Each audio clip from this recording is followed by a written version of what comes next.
Hello, White Witch 110 here. Let's get the spook on. A story for your evening. She watched them gather to the clearing in the woods. Flames leapt from the dry branches collected earlier. Like ants to a crumb of potato chips, they came, snaking their way through the dark woods, avoiding obstacles in their path. Embers burst into the air with each crackle from the ash and hickory.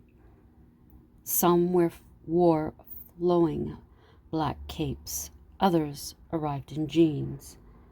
In silence, they joined hands and smiled in recognition. Autumn knew she shouldn't be there, but couldn't move now. Worst of all, Dan would be there soon. She prayed he'd have enough sense to approach quietly.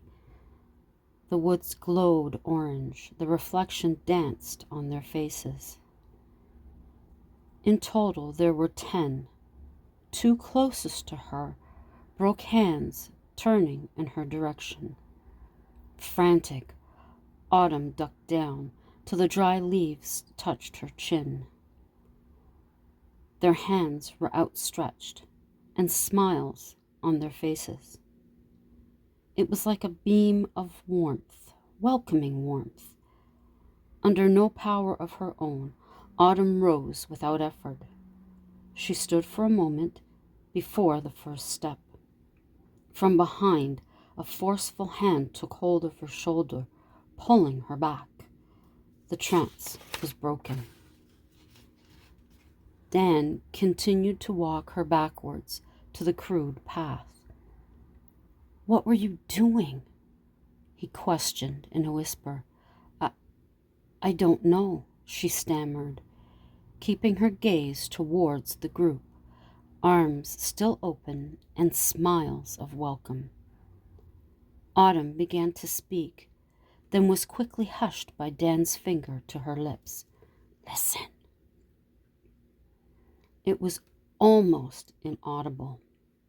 Whispers like his own came in every direction.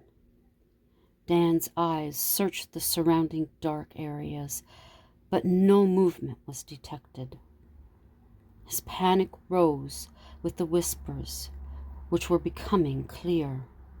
"Come join us. Fear nothing. We are friends," it repeated. Autumn attempted to step forward. Dan grabbed hold again. "It's fine, Dan. Can't you feel their warmth?" she inquired. "Only from the fire.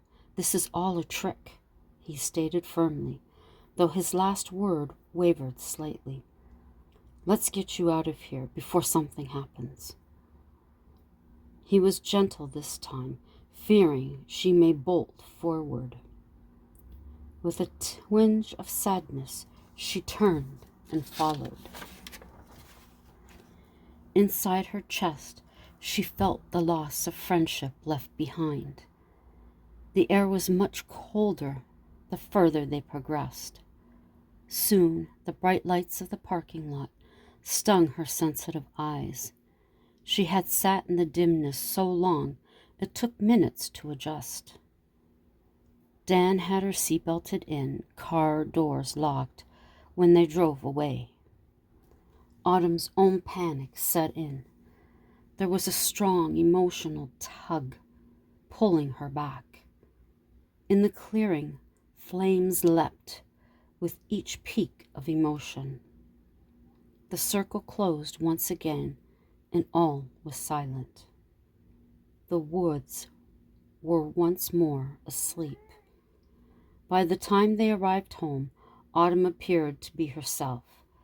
Dan sat gazing at her while she drank her tea he had poured.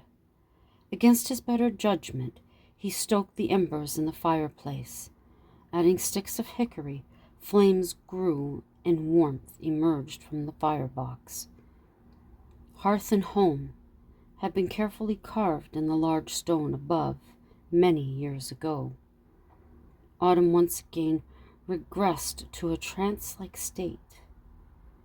It was the dance of vivid colors that hypnotized her. The flames took forms of people moving to music they could not hear. Within moments, though, Autumn was swaying to a tune in her head. Dan was in disbelief as to what his eyes were seeing. Each form in a flame stepped forward from the hearth into the living room. They encircled the both of them. Dan began to experience the warmth Autumn had attempted to describe. He was helpless to pull himself away. He drew nearer to the flames, dancing, taking Autumn's small hand. The unexpected heat caused him to withdraw quickly. He turned his head towards her. To his horror, her green eyes were now flames of orange and red. Autumn's smile was calculating. Dan wanted to run, but his feet refused to move. He was glued to the spot. Her hand caressed his face. Her lips connected with his in a passion he had never felt.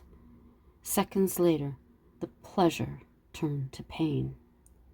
Dan experienced sharp burning sensations in his throat. He had never placed a hand maliciously on her. This was the exception. With all his might, he pushed Autumn away from him. The force was enough to send her into the fireplace. Dan rushed forward, full of regret. He reached out to pull her when she grabbed hold of his arm and pulled him in. The circle of figures spread wide, joining hands. It was minutes. The voices roared above the crackle of the wood. The room was enveloped in orange, and then all was gone.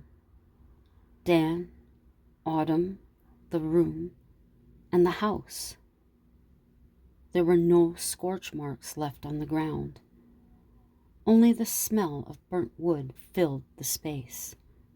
Not one clue was left as to what once stood. No one questioned where the old house had gone. In truth, no one remembered it had been there. The house and all contents vanished, and no one realized the difference.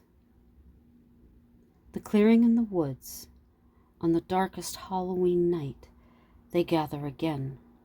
Within the circle, 2 more take hands. The flames burn higher and hotter. In the shadows of the trees, your eyes peek through the branches. Autumn and Dan release their grip and invite you in, their hands outstretched, lovingly bidding you to approach. There is nothing to fear. Do you join them or await your fate by a vintage fireplace? That is tonight's spooky story. I hope you sleep well after that, and I will be back tomorrow. Ciao for now.